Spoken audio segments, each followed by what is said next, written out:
இந்த திங்கட்கிழமை இந்த மாலை வேளையிலும் யெகோவா பேங்கிங் லோன்ஸ் பிரயாணங்கள் வழங்கி கொண்டிருக்கும் ஆண்டவராகிய இயேசு கிறிஸ்துவனுடைய 910வது தேவனுடைய வார்த்தை யோவான் சுவிசேஷ புஸ்தகம் 3வது அதிகாரம் 12வது வசனத்தில் ஆண்டவராகிய இயேசு கிறிஸ்து நிக்கோதேமு எனப்பட்ட பரிசேயனிடம் ஒரு விவாதம். என்னன்னு பார்த்தீங்கன்னா, நிக்கோதேமு ஆண்டவராகிய தேவனை பற்றி சாட்சி கொடுப்பார். என்னன்னா, ரபி, நீங்கள் தேவனிடத்திலிருந்து வந்தவர் தான். ஏன்னா நீங்கள் ரொம்ப அதிசயம்லாம் செய்கிறீங்க.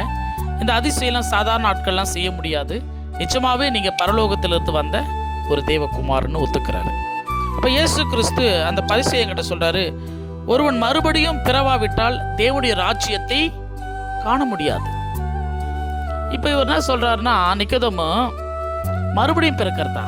வயசானவங்க எப்படி மறுபடியும் போய் பிறப்பாங்க? மறுபடியும் தாயினுடைய வயிற்றில் போய் பிறப்பாங்களா? ஆண்டவரே, என்ன இது நீங்கள் சொல்கிறதெல்லாம் ரொம்ப புரியாத புதிராக இருக்குதே அப்படின்னு சொல்லிட்டு கேட்குறாரு. இப்போ நமக்கும் இருக்கணும்ல, மறுபடியும் பிறக்கிறதுனா நம்ம தான் பிறந்து வந்துட்டோமே அப்படின்னு சொல்லிட்டு நீங்களும் நானும் எல்லாரும் அப்படி தான் நினைப்போம். ஆண்டவராகிய இயேசு கிறிஸ்து சொல்வது அந்த பிறப்பு அல்ல. ஒருவன் ஜலத்தினாலும் ஆவியினாலும் பிறவாவிட்டால் அந்த பரலோகத்துக்கு போக முடியாது.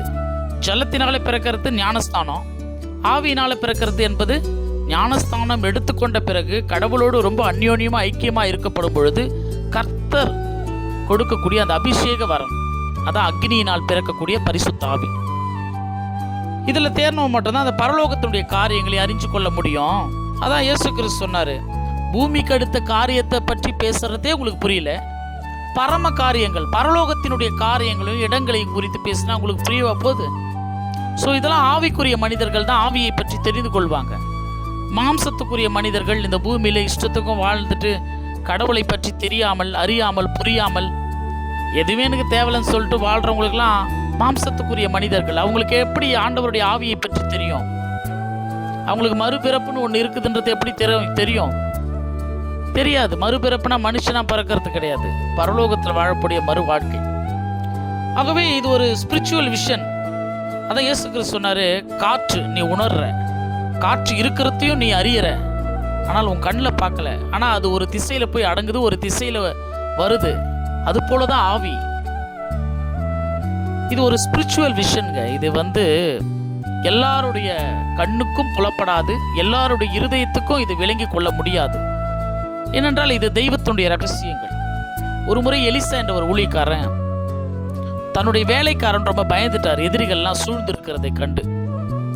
அப்போ தெய்வத்திடம் வேண்டுகிறார், இவனுடைய கண்களை திறந்து இந்த கண்ணுக்கே தெரியாத இந்த ஆவியின் பாதுகாப்பு என்ன என்பதை காட்டுங்க ஆண்டவரன் ஜெபம் பண்ணும் போது அந்த வேலைக்காரனுடைய கண்கள் திறக்கப்பட்டு அவங்கள சுற்றில இருந்த அக்னிமயமான குதிரைகள் ரதங்கள் நிற்கிறதை கண்டு அதிர்ச்சியானாங்க. ஆகவே பரிசுத்த இதயம் படைத்தவர்களுக்கு மட்டும்தான் இந்த ஆவிக்குரிய குணாதிசயமே கர்த்தர் தருவாராம்.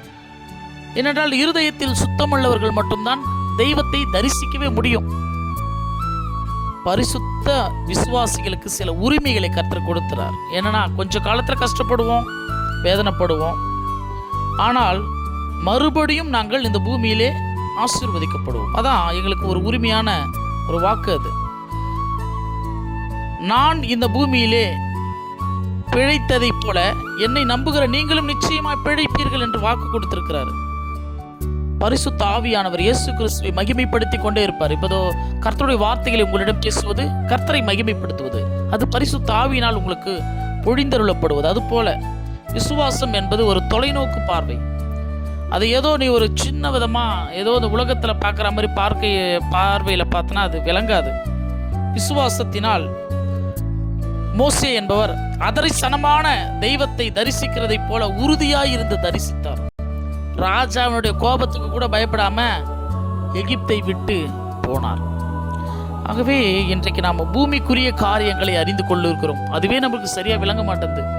பரலோக காரியங்களை குறித்து பேச வேண்டும் என்று சொன்னால் நீங்கள் முதலாவது இயேசு கிறிஸ்துவை ஏற்றுக்கொண்டு அவருடைய ஆவியை பெற்றுக்கொண்டு இந்த வேதம் நமக்கு காட்டக்கூடிய வழிகளில் நடந்தால் மட்டும்தான் அந்த பரம கானானுடைய ரகசியங்களை அறிந்து கொள்ள முடியும்.